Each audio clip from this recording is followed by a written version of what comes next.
You're watching video training for course MA111. This is the introduction to the office laboratory. This is taught on the clinical side of Module 1. The students will be in the KINS Medical Assisting Fundamentals text. They will be in chapters 52, assisting in the clinical laboratory, and chapter 56, assisting in microbiology and immunology. The proficiencies and procedures that they will learn and perfect in this course are perform a quality control measure on a glucometer and record the results on a flow sheet. Procedure 52.1, perform an emergency eye wash. 52.2, this is an eye wash that is through role play only. We definitely don't want our students putting their face in the eye wash station and opening their eyes. We do not need to have anybody suffer an injury. Perform routine maintenance on clinical equipment. That would be the microscope, and that is procedure 52.4. Instruct patients in the collection of fecal specimens to be tested for ovum parasites. Procedure 56.1. Students will not be required to bring in fecal material to put in a cup to send to the lab. This procedure is to instruct patients, not actually do it. And then collect a specimen for a throat culture. That'll be procedure 56.3.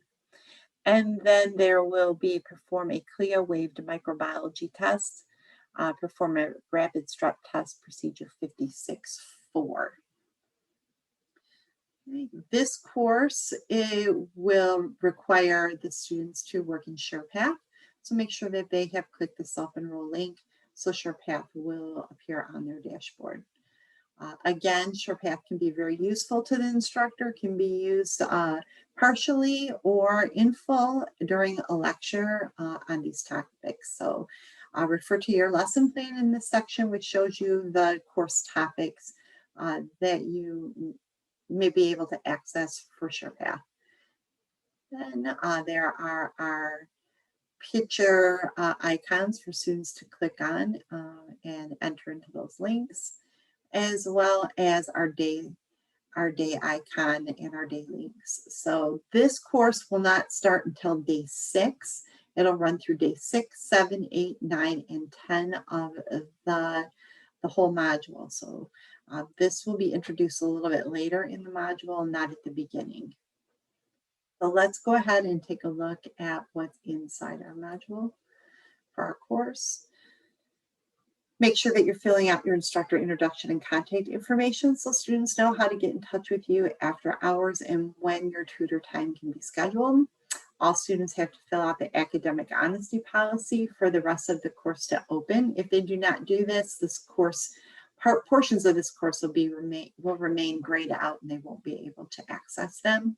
Make sure they're clicking on their textbooks, their website link, and their resources. There's also opportunity for documentation in SimChart. If you have not made yourself comfortable with SimChart, it's a good time to get in there and take a look to see how you can use SimChart to help your students with electronic documentation. And then the course syllabi on the very first day, make sure that you are covering the course syllabi well, answering any student questions so that they know how to be successful in passing this course.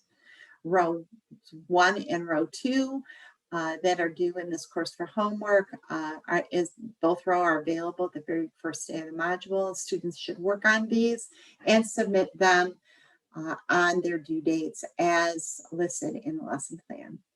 So day 6, day 7, day 8, day 9, and day 10 will all correlate their content with the lesson plan. There are videos that you may choose to show in class. There's a hazard inventory for the lab, which is an activity that you can have your students do together. This is a optional activity if you choose to use it. I think that it does help our students to recognize first the equipment that's in the laboratory, and second the hazards that equipment can pose. Then we have our clinical assisting in the clinical laboratory ICA, and then videos on how to collect a wound culture. obtaining a nasal swab, gram stain, bacterial streaking, culture and sensitivity videos.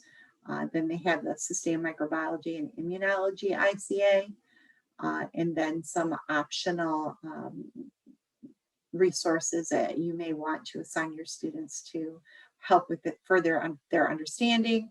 And then the last day, day 10, will be their office laboratory test and uploading of their proficiency documentation.